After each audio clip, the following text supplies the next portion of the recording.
In this video of Amman, Jordan, I'll show you and describe the positive surprises of Amman, Jordan as a tourist destination. How do tourists get around in Amman, Jordan? The tourist-friendly King Abdullah I Mosque, Museum and Gift Shop. Rainbow Street, the famous friendly street in Amman. My suggestions as to where to stay in Amman. Delicious traditional Jordanian foods recommended by the locals. So please stay tuned to my video.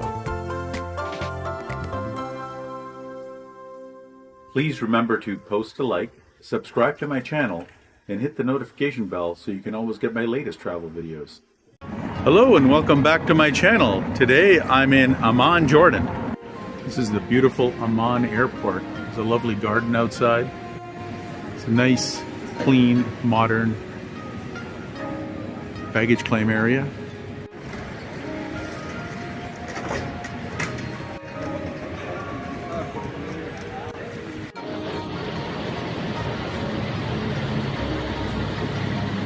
This is the outside of the airport. It's a beautiful airport, and there's the flag of Jordan, the country.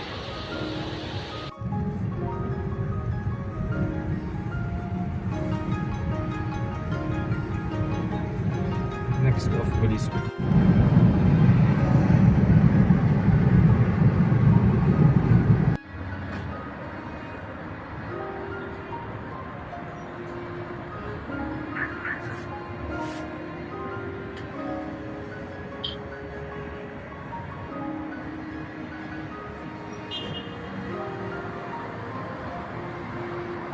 This is my Airbnb, the inside of my Airbnb in Amman, Jordan. It's a full suite.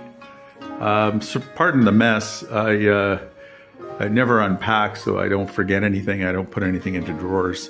But I just wanted to show you the quality of the place. It's excellent. It's a full suite apartment. And it's costing me about $100 US a night. This is the outside of my condo building, and on the third floor, you can see my balcony. This is the view from my Airbnb balcony of Amman, Jordan.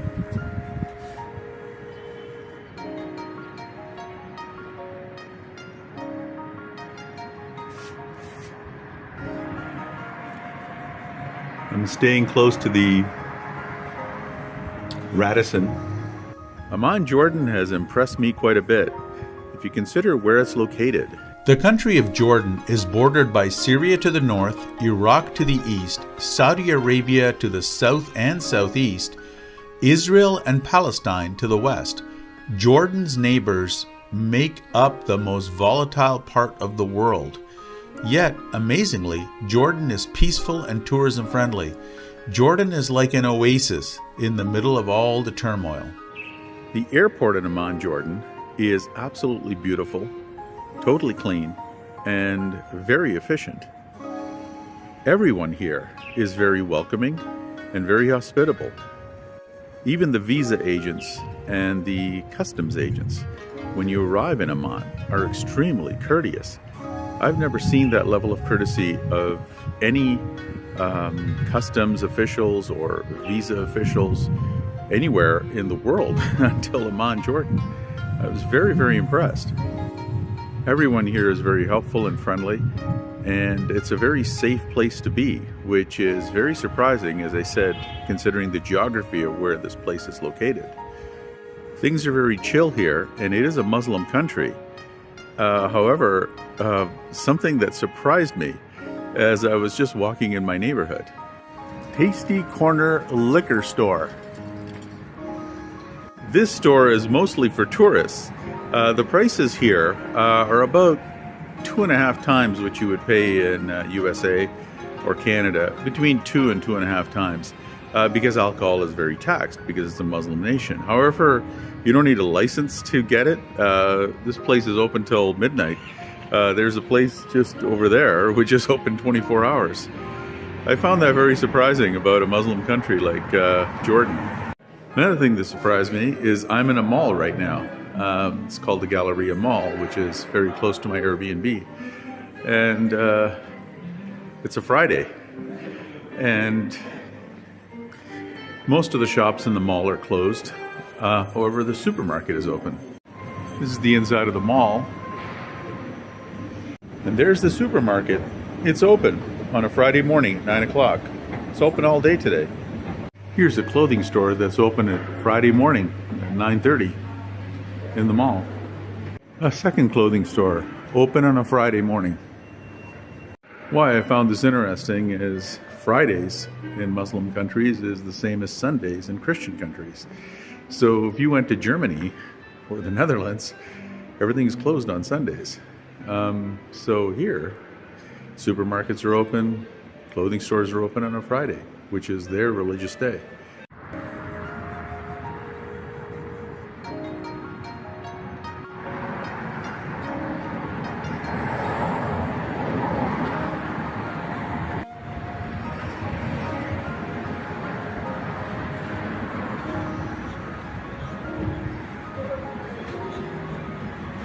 This is the flag of Jordan. It kind of looks like the flag of Palestine, except there's a star in it.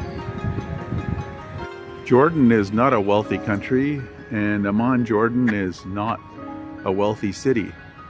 However, the people here do the best they can to make you feel welcome. It's a Friday, and this liquor store is open. It's Friday morning at 10:30. In Amman, Jordan, how do you get around? Well, I haven't seen any public buses nor any trams, so the only practical way to get around are taxis. And there is an app called Careem, C-A-R-E-E-M, and it's kind of like Uber, not as good, and it'll get you to your destination and charge your credit card. The other option is to carry cash with you. Taxis are generally very inexpensive here. And about a 20-minute ride will cost you hardly about $2.50 US. And there are two types of taxis, white taxis and yellow taxis. And don't really know which one is cheaper. Both are fairly cheap. And that's the only way to get around that I've found. Jordan's population is 11.5 million people. Amman's population is nearly half of that, at almost 5 million people. Amman has been a city for nearly 10,000 years, one of the oldest cities in the world.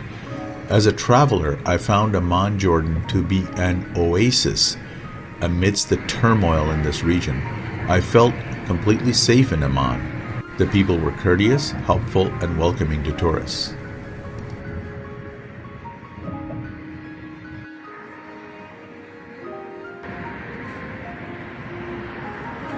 My taxi just dropped me off here.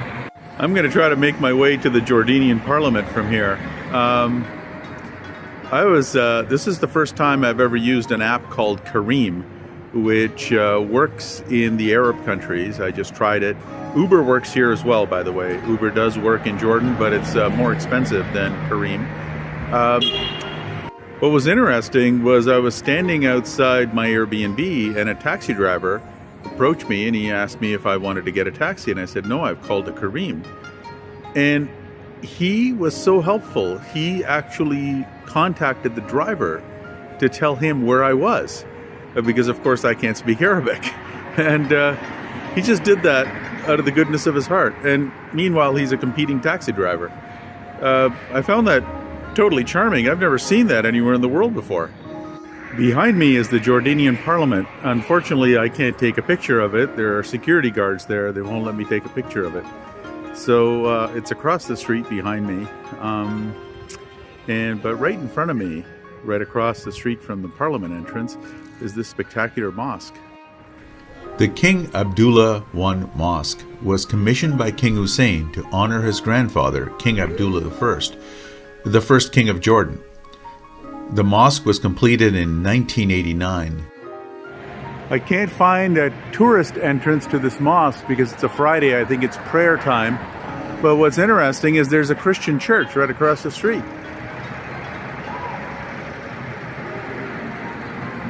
So that is the view of the Parliament building from across the street.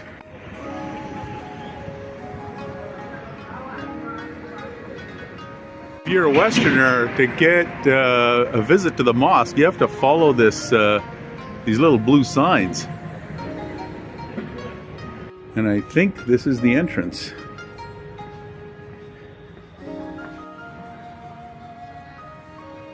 So the admission to the mosques costs 2 dinars, which is about $350 US. They make you wear a robe because I had my legs exposed because I was wearing shorts.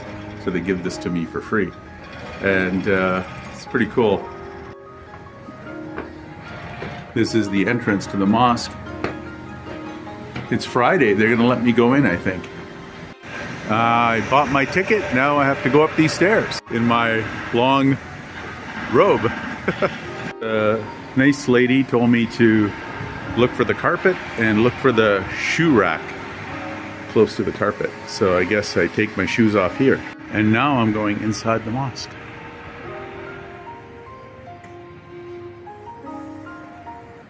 The dome is 31 meters or 102 feet high. The mosque holds up to 3,000 worshippers and also features an Islamic museum and a gift shop.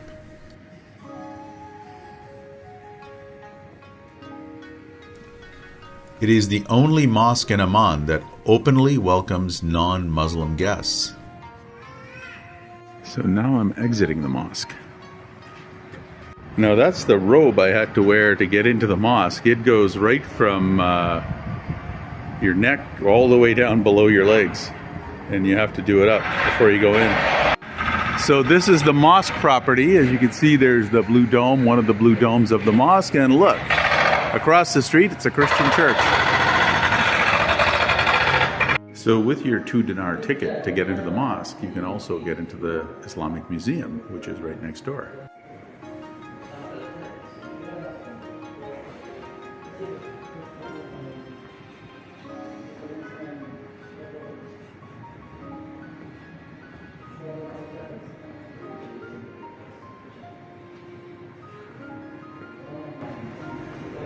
Now, the country of Jordan is a monarchy.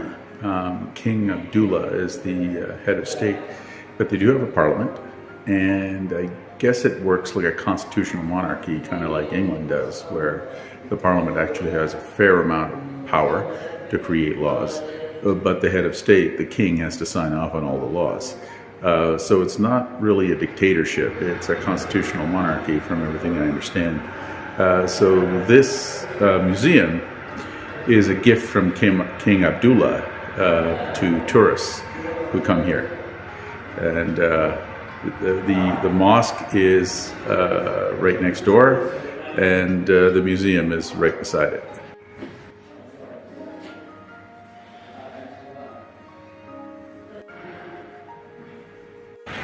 There again are the flags of Jordan. They look very similar to the Palestinian flag, except they have a star on them. Just like any good tourist attraction, there's a souvenir shop at the exit. Prayer mats. These are special ceramic plates. Yeah, because it's glowing up in the dark, depends on the phosphorus. It's like natural metal. We have it here in the south of Jordan. For that, it's glowing. It's charged from the light. If you put it under any light, like 1 hour, then we're glowing 5 to 7 hours all of the day. For 30 seconds, it's enough to charge. As well, if you would like to touch it now, you will feel it. It's mosaic, piece by piece with stones, with natural colors. We can put it in the microwave, dishwasher, no problem. Or surely we can just use like normal plate. So they mix the ceramic with the phosphorus with the mosaic at the same time. It's piece of art. Right. You can't put it in the microwave. Yes, you can, sure. You can put it in the microwave. Can, oh, okay. Sure, it's okay. very safe. Okay, all right. So we have the plates. Even the smaller ones here, it's glowing. Here in this way, we have vases for the flowers and the traditional cups for coffee, for tea. At the end, fridge magnets and real ostrich eggs. It's a real eggs, but it's unfertilized one. We have it here in the north of Jordan, in the farms, in the reservations. So it's open from here. They clean it by different ways at the first time. Then they draw the design by pencils. After that, they start to do it as well, that by that as a mosaic. It needs a lot of time, a lot of effort. These are ostrich eggs from Jordan. Yes, Yeah. it's a real one. Okay. Thank you. This is what it looks like in light. Thank you very much. Thank you. These are ceramics that don't glow in the dark. Also, it's mosaic. And it's mosaic. Jordanian. Everything here is made in Jordan. Everything.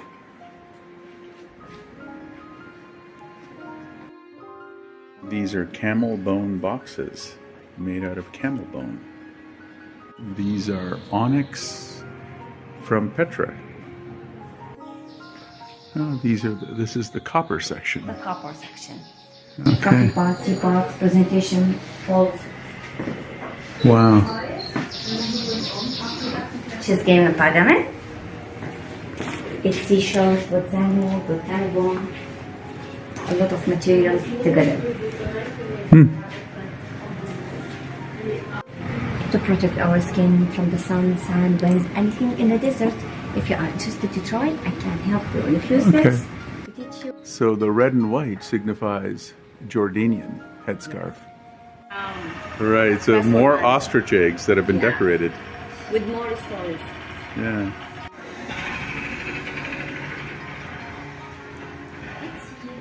All of this is silver, 925, but it's with the stones, especially the Jordanian one. We called it aventurine.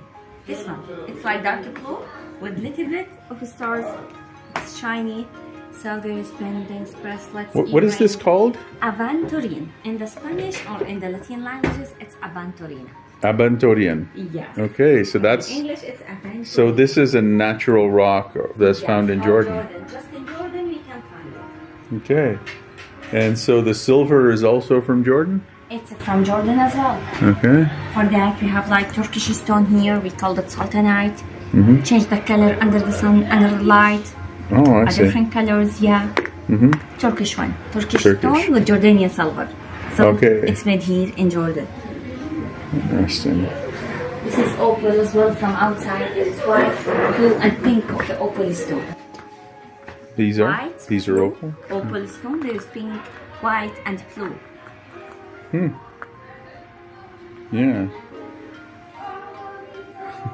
Thank you. The last section that we have it. If you are interested to know about the Dead Sea products, skincare, body care, Sure. care, What do you have? simple explanation about it. Mm-hmm. So it's good as well for acne, for eczema, so it can solve a lot of problems in our skin. So we have products for the body, for the face, and for the hair as well. For the feet. So Okay. it's very different. So this is all the Dead Sea Yes, for sulfur example, soap. like Dead Sea salts, like anti-wrinkle, face cream, hand cream. So moisturizer, a lot face of cream things. and moisturizer made out of Yes. Dead Sea salt. Yes, facial scrub, night cream, day cream, sunblock, serum, eye contour for the eyes, a lot of things. Body scrubbing, it's mixed between the salts with the olive oil, for example, a lot of things. Soaps as well for face. They made it from the mud soap. Okay. Okay. Body soap, a lot of things. This is in general about the Dead Sea products. There's Wow. packaging as a gift for any women or men. Yeah. We need to care about our skin. Yeah. Even if you are men. Yeah. Okay. Brand as well, Fortune. Okay. Shampoo as well for the hair. Mineral shampoo. Mineral shampoo, Okay. massage oil with the Mas- C minerals for the eczema, acne, for the muscles. It's perfect. Okay. And then, what do you do with these? You just put them in a bath? Yeah, we will put it a little bit on the bath to relax the muscles, the bones, the body. Uh-uh. Or we can use like just a few of these salts as a scrubbing with the water on our skin. Also, it's good to remove the dead skin. Right. Mineral shampoo. Interesting. Impressive. And what? Very good, this shampoo. Okay. They use I'm that. using this shampoo. It's perfect. Okay. It's good for eczema. Soft mud cream is Yeah. good for eczema. Okay.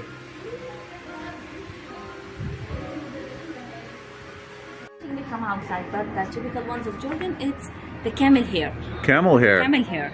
They're made out of... by hands, like that by that. For that, in each line, you'll find like 150 of the stitch, and that by that.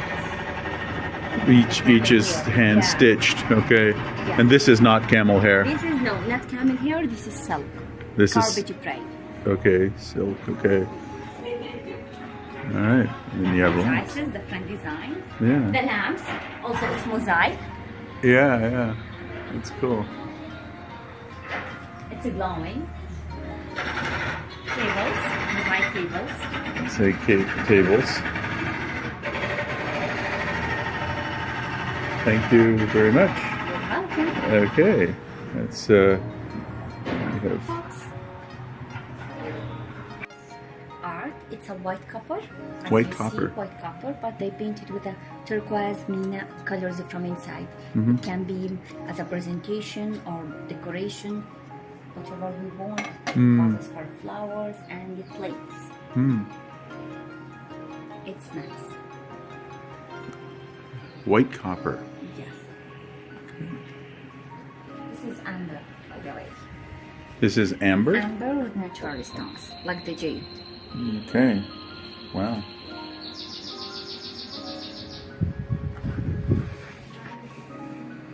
So now I explain for you about everything.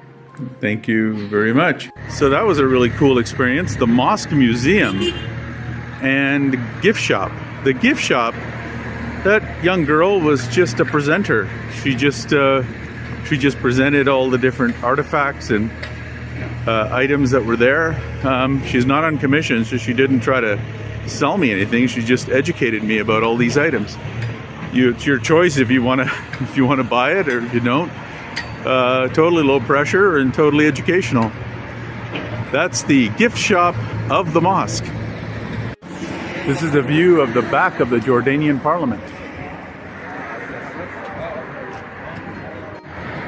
Videotaping and photography is strictly forbidden here, so I just risked my life to show you that, so you don't have to.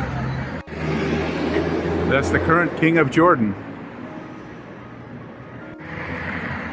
This is the area near the parliament buildings. And as you can see, it's a fairly upscale neighborhood with luxury upscale malls and hotels.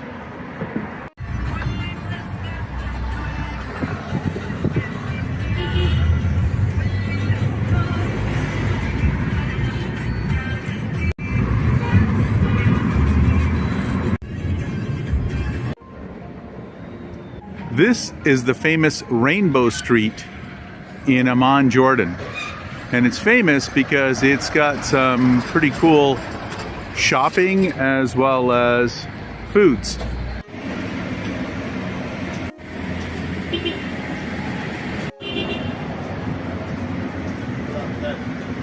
Falafel Al-Quds is one of the most famous falafel places. It's 60 Jordanian cents to get a falafel, which roughly translates to about $1. That's pretty good pricing. A soft drink or a bottle of water is only 35 Jordanian cents. I'm gonna get a falafel. Here's my falafel. Well, Al-Quds falafels lived up to their reputation and hype. That was the best falafel I've ever had. So I got here just in time. Look at the lineup to get a falafel. I didn't have to wait in line. I was so lucky. There I was on the street just eating my falafel, and this lady and her daughter heard me speaking English to make the video. And they came up and they asked me where I was from, and they welcomed me to Jordan. Very much like the population here, it's incredibly chill and polite.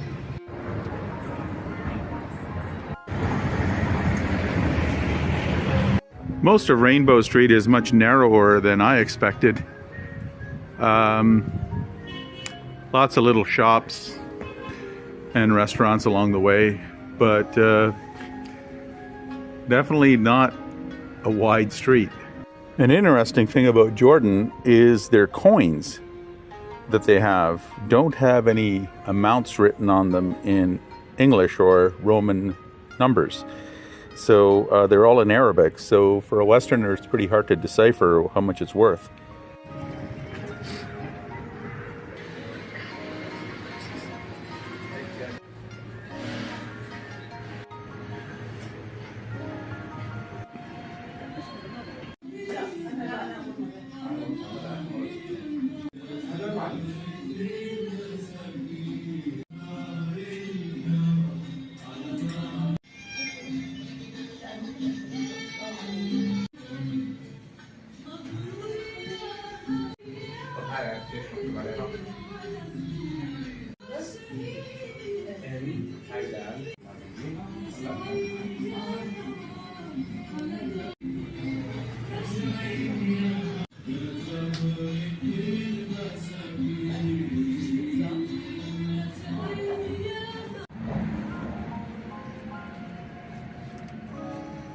There are a lot of souvenir shops on Rainbow Street, all handmade, locally made products that you can take home.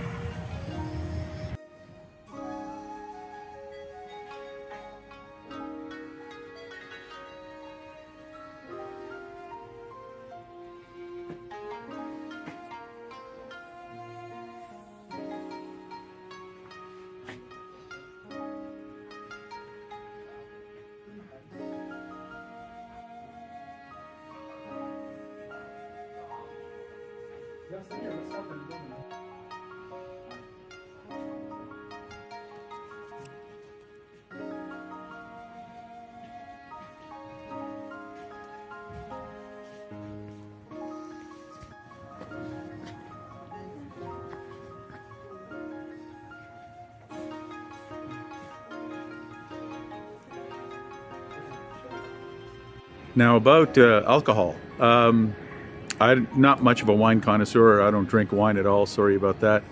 But I love beer. And I was really surprised to find out that Jordan brews its own beer, considering it's a Muslim country. And the brand of beer that I'd highly recommend is called Petra. And I tried a couple of different varieties, but Petra, they have two different lagers. And one is 10% alcohol and the other one is 8% alcohol. And then they have a light lager, which is 5% alcohol. The 10% is amazingly delicious. And the last time I had 10% alcohol in a beer was in Belgium, and it's better than Belgian beer. So I would recommend that. It's Petra brand, and it comes in a white and red can. Slang name.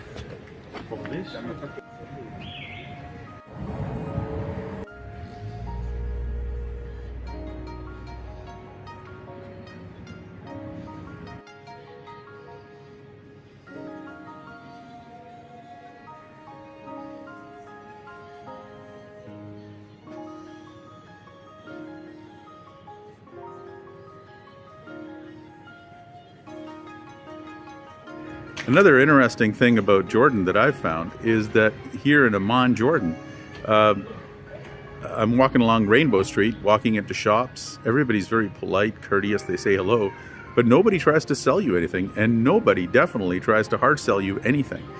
You know, in some countries you go into the shop and you can't get out without them begging you to buy something. Not here. You can just walk in and you're at your leisure.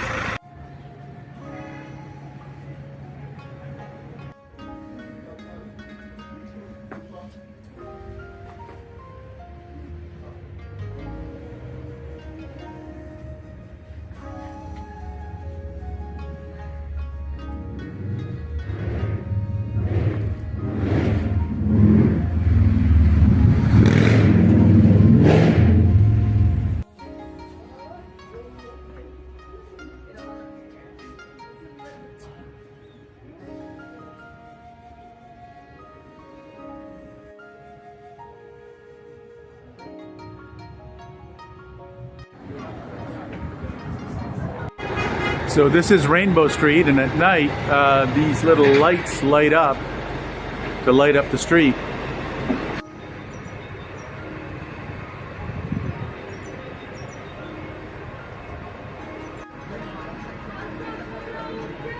These are the prices in Jordanian dinars. Most items are 50 cents Jordanian.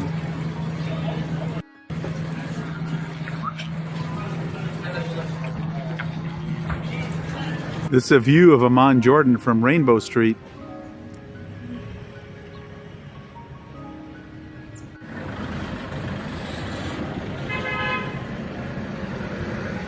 I'm feeling hungry, so I'm going to get a kebab.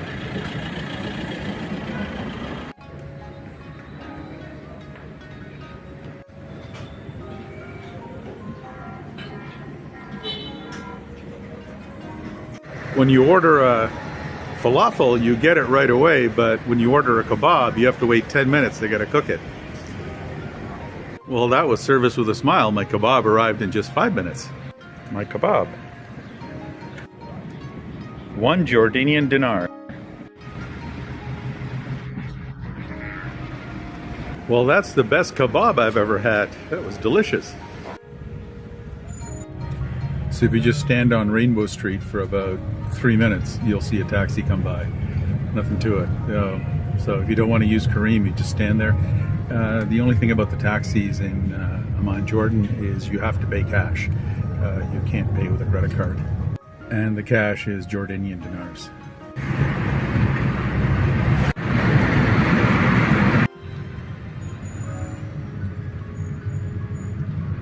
This is the outside of my condo building. Now the question is, am I happy with my Airbnb condo, and am I happy with my location? And the answer to both questions is definitely yes. I think I'm paying a fair price, about $100 US a night. I tend to like suite hotels where there's a small kitchen in the place, and this place has that. And I really like the location. It's right next to a Galleria Mall. That's the name of the mall, Galleria Mall. And it's got a modern grocery store and all the shopping you need. So it's an excellent location. It's a little bit far away from the downtown area where Rainbow Street is. But in my opinion, I would not stay near Rainbow Street. I would stay out here. How to get around Amman, Jordan. I've been in Jordan for a few days and I have not seen a public bus yet. Now, I don't know if they have a bus system and I just haven't seen one, but I haven't seen one. I've been getting around using taxis, and I would recommend the Kareem app if you're price sensitive. Kareem costs about 35% less than Uber. That's what I've found. Uber is here, but Kareem costs less. If you pay the taxi driver cash in Jordanian dinars, or you have your credit card charged using Kareem, it's the same price. So Kareem is the way to go if you don't want to be carrying a lot of change around in your pockets and just want to have your ride charged to your credit card. Uber has probably got a better GPS system, but Kareem has pretty much been okay for me. The other feature of Kareem are Kareem drivers are a lot more polite and happy, probably because they go for the ratings. They get the ratings, the 5-star ratings. So they're a little bit more cheerful. The taxi drivers you pick up on the street, they'll get you to your destination, but they won't be as enthused. Hope that's a traveler's tip. I've been seeing this gentleman's photo. I think that's the prince and the princess. I think he's the heir to the throne of Jordan. Now, my Airbnb host recommended this restaurant. It's called Al Quds Restaurant, for a Jordanian dish called mansaf. Mansaf is the national dish of Jordan.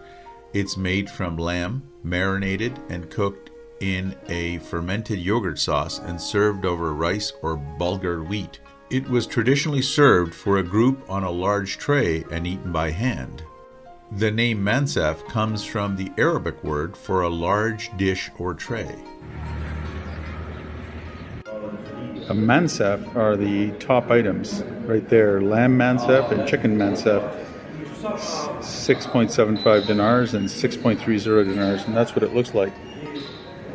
Apparently it's the #1 Jordanian food that's ethnically Jordanian. Now, what my Airbnb host told me is mansaf is a very big meal. So come hungry if you're going to eat mansaf, he said. It's very large portion and it's very filling. So you'll make a pretty decent meal out of it. Now, a second food my Airbnb host recommended was kunafa. Kunafa. And he recommended I get it from this restaurant behind me.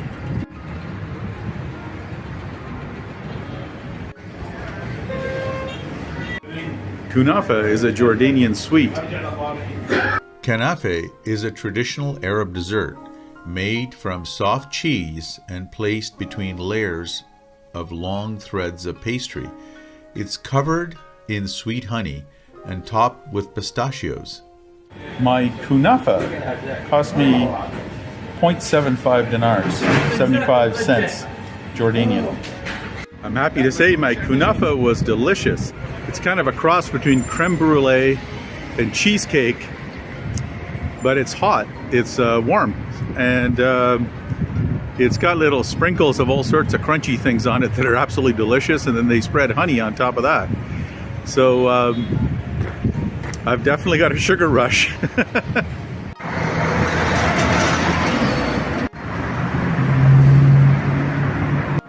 Now, a little traveler's tip for you. Amman, Jordan is not a very walkable city. So if you see a distance of, let's say, 35 minutes on foot, it's going to be quite challenging for you. I made it. I was fine. But it's going to be a little challenging, and there's not many legal crosswalks or crossing lights or so on. So just be aware of that. Going by taxi, even short distances, is the best way to go. I hope you enjoyed my video from Amman, Jordan today. Please stay tuned for more of my travel videos from Amman, Jordan, including Petra and also the Dead Sea. And thank you for watching. Please subscribe, post a like, and hit the notification bell for future videos.